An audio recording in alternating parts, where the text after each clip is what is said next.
परमवीर चक्र विजेते सुभेदार जोगिंदर सिंग. जोगिंदर सिंग यांचा जन्म 26 सप्टेंबर 1921 रोजी ब्रिटिश भारतातील पंजाबमधील मोगा जिल्ह्यातील महाला कलान येथे झाला. त्यांचं बालपण त्याच गावात गेलं.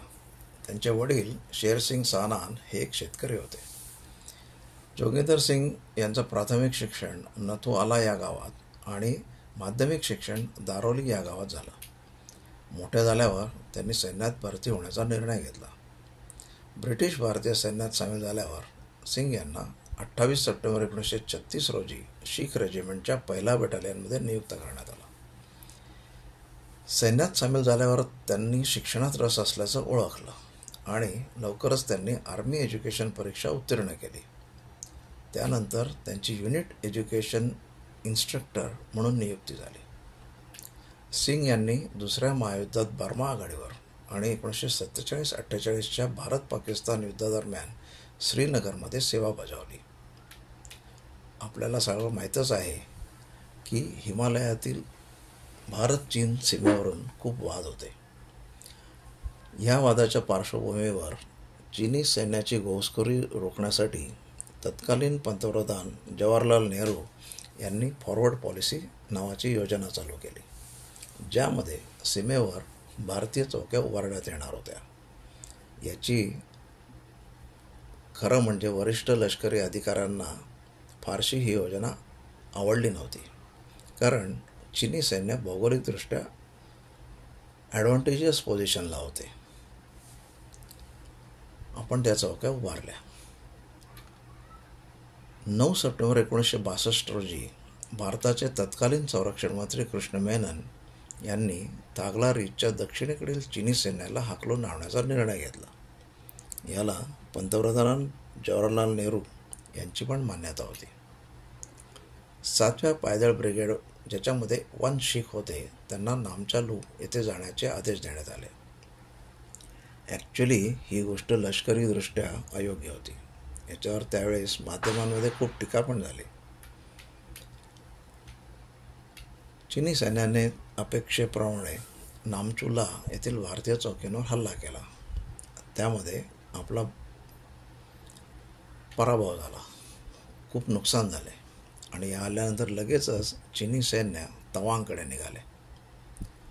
मध्ये त्यांना ममला खिंडीत एका भारतीय चौकीचा सामना करावा लागला.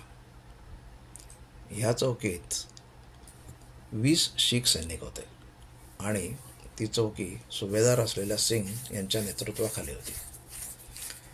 चीनी सैन्याने 200च्या संख्येने 3 वेळेस हल्ला केला. पहिल्या 2 लाटा आपण परतावून लावल्या, पण यामध्ये आपले भरपूर नुकसान झाले, संख्याबळ पण कमी झाले. ज्यावेळेस 3री लाट आली त्यावेळेस आपल्या सैन्याकडे फक्त संगीन उरल्या होत्या, दारुगोळा पण संपला होता.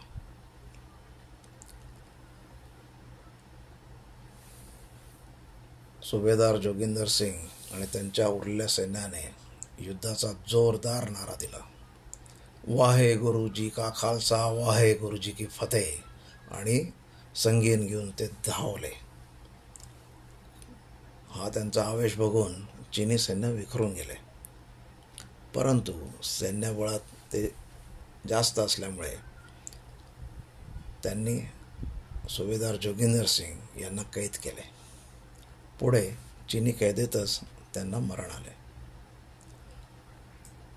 संख्याबळ कमी असूनही सिंग यांनी त्यांच्या सैनिकांतर्फे हा जेवढा प्रतिकार केला त्याच्या सन्मानार्थ, त्यांच्या शौर्यासाठी त्यांना 23 ऑक्टोबर 1962 रोजी परमवीर चक्राने सन्मानित करण्यात आले. 17 मे 1963ला चीनी लोकांनी त्यांचे अस्थिकलश पूर्ण लष्करी सन्मानासह बटालियनला पाठवले. नंतर हा कलश मेरठ येथील शीख रेजिमेंटल सेंटरमध्ये आणण्यात आला आणि अखेर त्यांच्या पत्नीला देण्यात आला. या सन्मानाव्यतिरिक्त शिपिंग कॉर्पोरेशन ऑफ इंडियाने त्यांचा एक टँकर सुभेदार जोगिंदर सिंग यांच्या नावाने सुरू केला. तो 25 वर्ष तो टँकर सेवा देत होता.